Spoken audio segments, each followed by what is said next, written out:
All right, we'll take an opening comment from the coach, and then we'll take some questions. Well,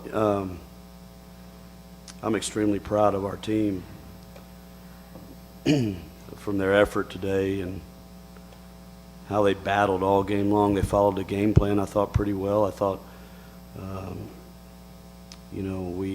our priority was to take away two guys that are shooting the majority of their shots and scoring that have hurt us all year. That was Bonjasi and Daniel Mullins. We really made a conscious effort to take them out, and I thought we did. I thought their support guys stepped up and made some big plays.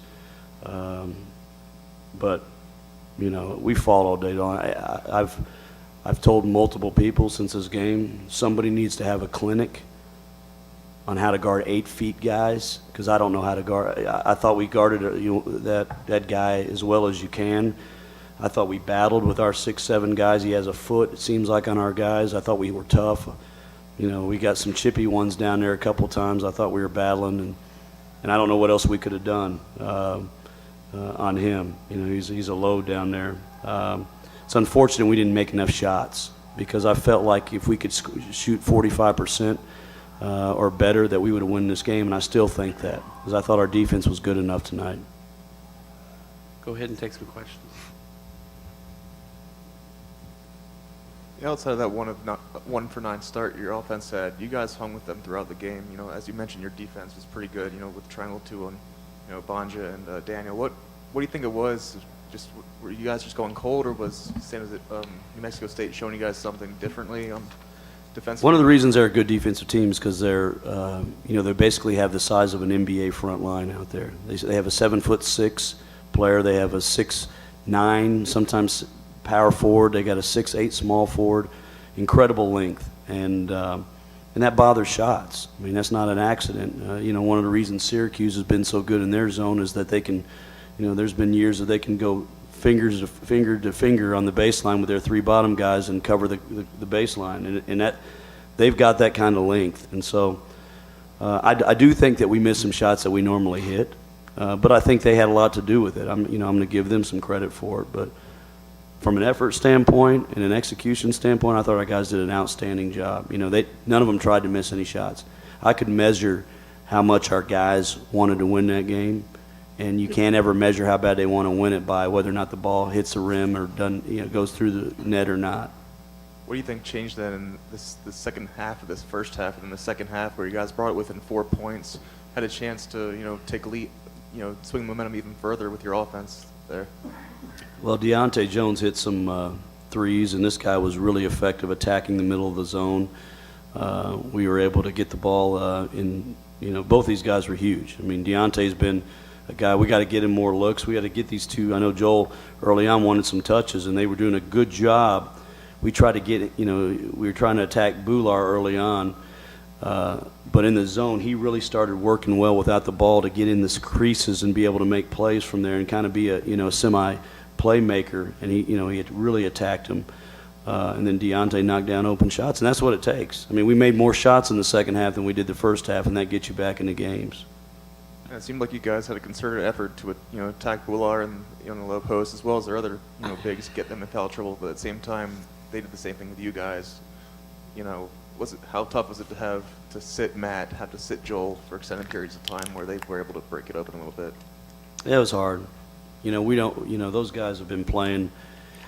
Joel has really learned how to play well without fouling. Early on in the season, that was a big problem for him, and he really has learned how to play intelligently and smart without fouling. And I thought he did it again today. But sometimes, like I said, you have to dig in. You have to dig in down there when you're going against a 7'5" guy.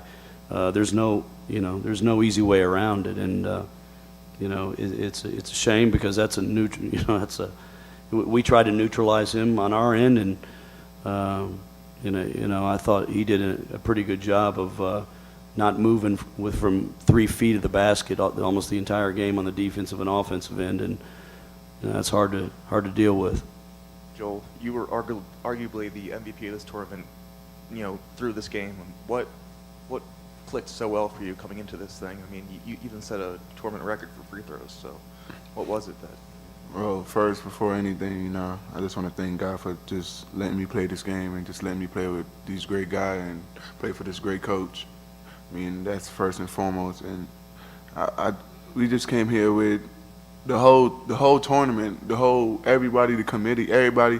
We was picked last, dead last, and everything. Even when we were 0-0, we was picked dead last, and I think that's what motivated our guys.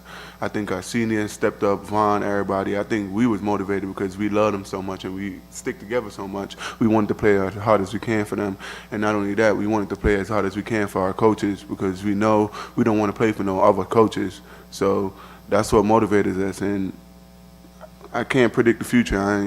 I just came out here, played basketball, and we right here.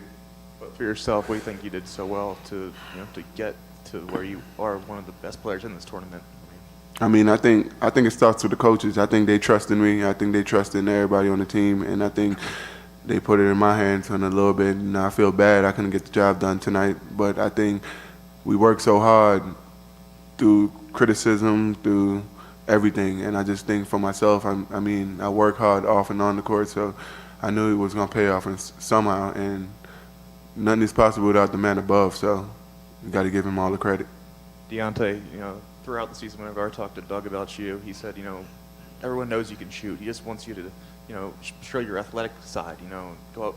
You went up for an alley-oop. You stepped up. How important was it to kind of transform your game in this tournament? Because you did hit some pull-ups. You did attack the rim a little bit.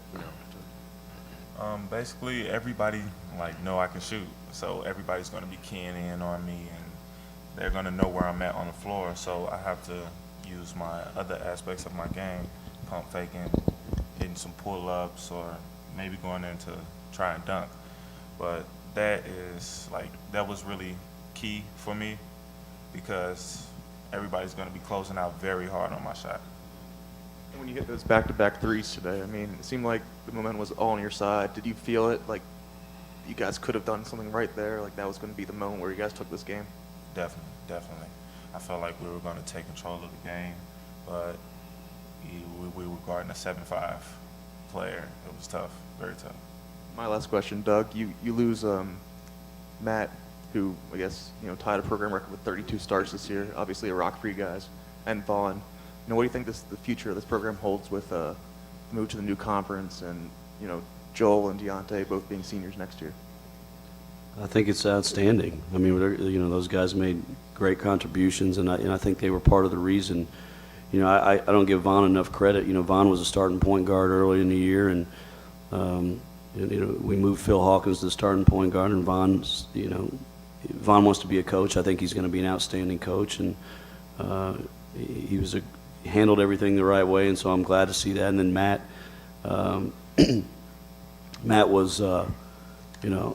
Matt has matured a lot through this year, and I'm glad he got to this point because he really wanted to be successful. So I think if you look at those guys, even we'll miss them, but you look at the guys that are coming back in the program. There's a lot of things to be excited about because there's a lot of growing pains that don't have to be gone through because the guys know each other, and anytime you have a continuity, that usually leads to positive results. So these guys, if they stick together, will be outstanding, I believe. And these are two of the main reasons. These two guys, I didn't know much before the year, and these are two of the best human beings I've ever been around. And I've got 3 daughters at home, and if I could adopt 2 kids, I'd adopt these 2 guys right here. I mean, they're outstanding, and Joel, to me, was the best player in this tournament, and I don't think there's any doubt about it. I think he did everything he could in his power, and if you look at it, these 2 guys led us in scoring, but they also had to do a really tough job on the defensive end. Deontay had to chase Mullins almost the entire game he was in there, and Joel had to wrestle with a grizzly bear all game. So I mean, for them to have the kind of offensive production after having a battle the whole game on the defensive end, what I thought was that I think that can't be overstated.